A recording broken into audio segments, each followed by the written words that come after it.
Olá a todos que estão acessando mais este vídeo da série que eu gravo durante meus plantões aqui na empresa onde eu sou um vigilante, né? Olha que legal. Atalaia, aquele que vigia. Isso é bíblico, isso é maravilhoso. Agradeço a Deus pela oportunidade que Ele tem me dado de ganhar dinheiro para fazer isso. Porque o certo era passar noites e madrugadas meditando na palavra do Senhor espontaneamente. Mas aprove ao Eterno, na sua providência divina, me dar um emprego onde, na minha escala, de segunda e terça-feira, eu trabalho à noite. Então, é muito interessante que essa busca por Deus, ela nos fortalece da mesma forma como o atleta que busca uma academia fortalece o seu corpo físico. É a mesma proporção. Você pode optar por desenvolver seu corpo, que um dia vai voltar ao pó da terra e vai perecer, ou você pode fortalecer o seu espírito, que vai viver eternamente. Então, essas reflexões que eu tenho feito com a pergunta, né? Você já falou com o seu pai hoje? Foi uma série de vídeos que eu não programei para fazer, mas que graças ao Eterno tem me fortalecido nesses dias difíceis que nós temos vivido.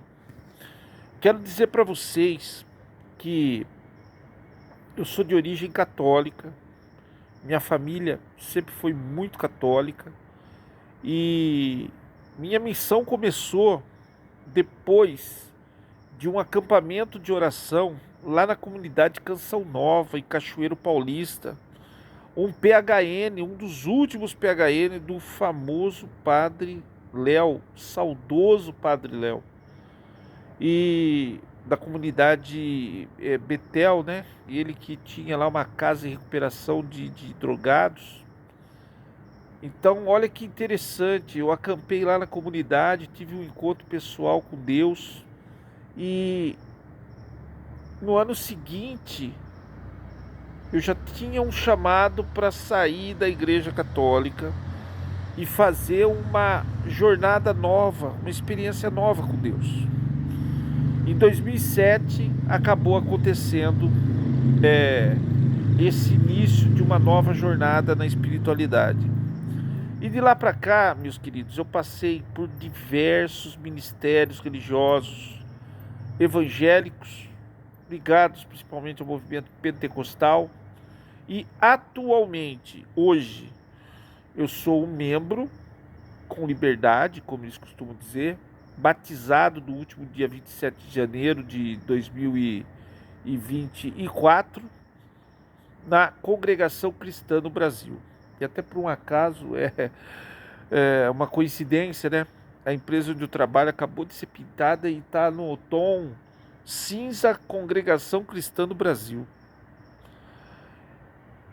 Nada é coincidência. Talvez por estar nesse prédio moderno, nessa cor, não sei. Me lembra muito a congregação, tem essa característica.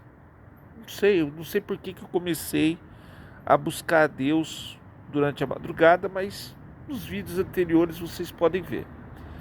Então, o que eu aprendi com esse carrossel por denominações? Jesus não fundou nenhuma igreja. Jesus não fundou o cristianismo. Ele, sendo Deus e homem, desceu à terra para nos salvar e nos resgatar do pecado pelo seu sacrifício de sangue na cruz.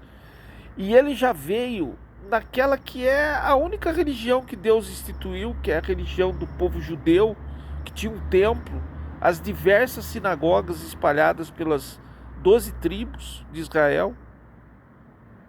Então Jesus, ele já veio numa estrutura, numa organização religiosa fortíssima. tem hoje em torno de pelo menos 6.000 anos. Então, ele não veio para fundar nenhuma novidade, ele veio era para mostrar que aquela estrutura religiosa ela estava corrompida, cheia de sepulcros caiados, sepulcrões aí, né? Então ele não tem intenção nem de assumir a posição de sumo sacerdote, nem de sacerdote, nem de levita, nem de profeta. Ele veio fazer o que ele tinha que fazer e nos ensinar que a igreja somos nós, que o Espírito Santo habita em cada um de nós. E a experiência com Deus, ela é individual, ela é única. Tá, precisamos das denominações, das igrejas, precisamos congregar, estar em união com os irmãos, louvar a Deus, tá tudo muito bonito. Eu, particularmente, eu encaro as igrejas, principalmente as evangélicas, como grandes hospitais espirituais. Só que é o seguinte, nem todo mundo que vai parar no hospital porque está doente, nem todo mundo que vai parar numa UTI porque está entre a vida e a morte, e assim, isso não é sobre doença física e espiritual, nem todo mundo que vai parar numa igreja evangélica tem que virar pastor, assim como nem todo paciente de hospital acaba seguindo carreira na enfermagem ou na medicina. E tem uma coisa ainda com o hospital, hein? Tem uma coisa com o hospital. Se você já se curou, já sai da vaga para outro. Vai andar e vai viver a sua vida. E não tornes a pecar, né? Por quê? Porque a própria convivência ali do são naquele ambiente, ele acaba pegando uma doença pior ali. Porque sai muita briga em igrejas. A coisa que mais tem, olha só, eu parei de estudar esse termo, mas é fácil procurar aí no Google. Deve haver mais de 35, 36 mil novas denominações religiosas no Brasil. Quando eu estudei para escrever no Oceano do Espírito, era assim. Então temos a Igreja Católica, depois temos o cisma em 1500 com o Martinho Lutero, o protestantismo, e de lá para cá não pararam mais. Tem o famoso golpe do CNPJ. O pastor, ele forma uma pequena igrejola, lá num boteco desativado, reúne lá meia dúzia de pessoas que seguem a ele, e aí o que acontece? Essa igreja cresce, de repente ele já põe um pastor auxiliar e vai para outro bairro, outra região da cidade, monta outra igreja, outra, como é que eles chamam? Uma filial, não é filial o nome, outro templo vinculado a uma matriz, a uma sede, e assim ele vai montando. Quando ele cresce muito, começa a vaidade, começa ali a rebeldia, e às vezes o pastor que ele deixou no lugar dele lá, na igrejinha original, resolve pegar aquele povo e romper com o pastor presidente. E aí o que ele faz? Ele muda o nome, muda o CNPJ, ou muda de prédio ou fica no prédio mesmo e refaz o aluguel, fica com o dízimo, com as ofertas, com os fiéis e dá-lhe um cambiocó no pastor, perdeu o mané, entendeu? Aí surge a outra igreja com outro CNPJ, mas era o mesmo povo que estava lá antes. É assim que as igrejas têm crescido no Brasil. Mas o que eu quero me prender mesmo nessa vigília dessa noite, que está só começando, é a questão dos pitacos, a interferência dos outros que acham que são mais santos, mais ungidos, que estão há mais tempo, né? Pessoas que estão ali se achando mais próximos de Deus do que você, que está seguindo o seu chamado. Eu encontro disso todo dia. Hoje você não pode chegar e falar com algum irmão de uma denominação que você tem um chamado e está fazendo tal coisa, porque a pessoa vem logo dar palpite na sua vida e dar conselho. Achar que você tem que ir para lá ou para cá. E nesse sentido, eu quero deixar para vocês um trecho bíblico para fundamentar essa minha convicção, que está lá em primeiro livro de Reis, capítulo 13. Aí o versículo eu não lembro exatamente qual é, mas depois vocês procuram aí, tá? Quero receber tudo mastigado, não. Mas qual que é a história? A história de dois profetas. O profeta de Judá, que Deus mandou ir lá para Betel, a propósito, deve ser. Se me falha a memória, é a própria cidade de Betel. Deus mandou ele para lá profetizar e falou para ele: olha, ainda com anjo apareça à sua frente e mande você voltar pelo mesmo caminho, você não volte. Também você não coma nada lá, você não durma lá, você vai por aqui, faça o que você tem que fazer, volte por outro caminho, sem comer nada lá, sem se prender a nada lá. Aí ele seguiu viagem, saiu um profeta atrás dele e falou: olha, você é profeta de Deus? Ele falou: sou profeta de Judá. Então vem comigo para minha casa que hoje eu vou te receber lá como hóspede, você vai se alimentar lá e amanhã você segue o caminho, você volta por aqui mesmo. Aí ele falou as ordens dele: não, eu não posso fazer isso. Mas o outro profeta falou: não, eu sou profeta há mais tempo que você e eu tô te falando que é para você fazer isso. Tá bom. E o cara pegou, foi, fez, ele estava comendo quando o Senhor tomou o outro profeta mais antigo e falou para ele: olha, porque você desobedeceu o Senhor, você vai morrer e o seu corpo não vai ser sepultado lá na sua cidade. E assim aconteceu. No outro dia ele arriou lá o jumentinho dele, pegou o caminho, um leão encontrou e atacou e matou. E ficou sentado na estrada lá do lado do jumento, ali, parado, olhando para o corpo. Ele não despedaçou o jumento, não comeu o corpo do profeta, ficou lá sentado do lado do jumento, esperando para ver o que ia dar. E aí veio o profeta, enterrou, chorou, fez o funeral daquele outro profeta mais novo, que desobedeceu a Deus e pagou com a vida. Então é isso, meu povo. Eu não estou aqui de brincadeira, eu tenho 20 anos já de um chamado missionário.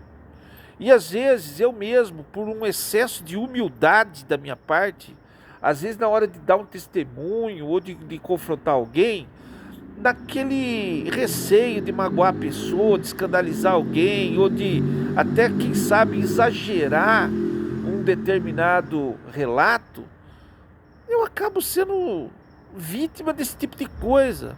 Pessoas que acham que podem me dar um conselho e me tirar do propósito que eu tenho como uma ordem. Eu servi 4 anos na aeronáutica e ordem dada é ordem cumprida, parceiro. Você não pondera, você não fica ali trocando ideia e você não vai pedir a opinião dos outros. Deus já falou no seu coração, você tem certeza. Então você vai lá, você vai fazer aquilo que Deus mandou. Eu não sei, toda hora aparece alguém que quer falar que não é por aí, não é por aqui, não faça isso, não faça aquilo. Então você tem que ter fé.